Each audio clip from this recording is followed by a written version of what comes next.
Gold வினர் எண்ணெய் தான் ஊற்றுறேன். இந்த ஒரு மூணு நாலு கட்டி ஊற்றிக்கிறேன் எண்ணெய். இந்த பாருப்பா, 2 லவங்கம் ரவுண்டு பட்டை தெரியுதா, இந்த எண்ணெயில் போடுறேன். இஞ்சி பூண்டு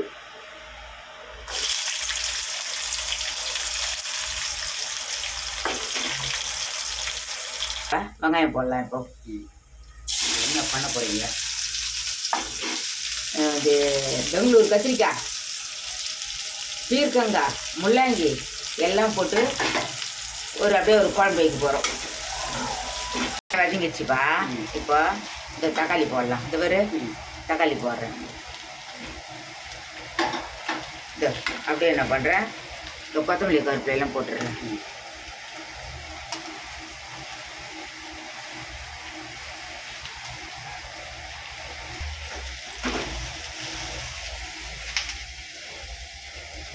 இந்த பருப்பு இந்த வதக்கி ஒரு தட்டில் கொட்டிக்கலாம். நல்லா வதங்கிடுச்சு. இந்த இப்போ தாளிச்சிடலாம். எண்ணெய் ஊற்றிக்கிறேன்ப்பா. இந்த சோம்பு 2 போடுறேன். சோம்பு பொரியணும், படன்னு பொரியணும். இந்த முள்ளங்கி போடுறேன். முள்ளங்கி கொஞ்சம் வதக்கணும்னா ஜலதோஷம் இருக்காது. இந்த ஒரு சவு காய் போடுறேன். பெங்களூர் கத்திரிக்காய். இது வந்து பீர்க்கங்காய் போட்டு வதக்குறோமா. இந்த மிளகாத்தூள் போட்டு இந்த மாதிரி மிளகாத்தூள் போடுறேன் 1 டீஸ்பூனு. இந்த வருவா 2 டீஸ்பூன் போடுறேன். இந்த வரு உப்பு மிளகாத்தூள்லாம் போட்டோம். இந்த தண்ணி ஊற்றிக்கிறேன்.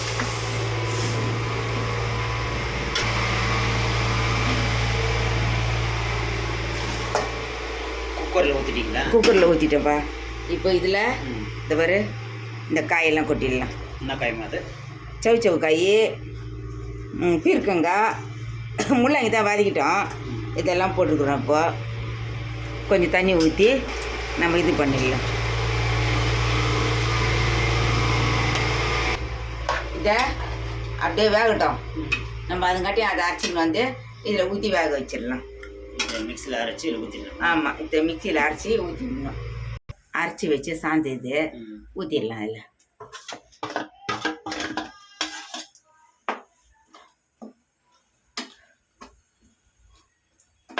ஊற்றிட்டேன் அரைச்சிதை. இப்போ மூடி போட்டுடலாம்.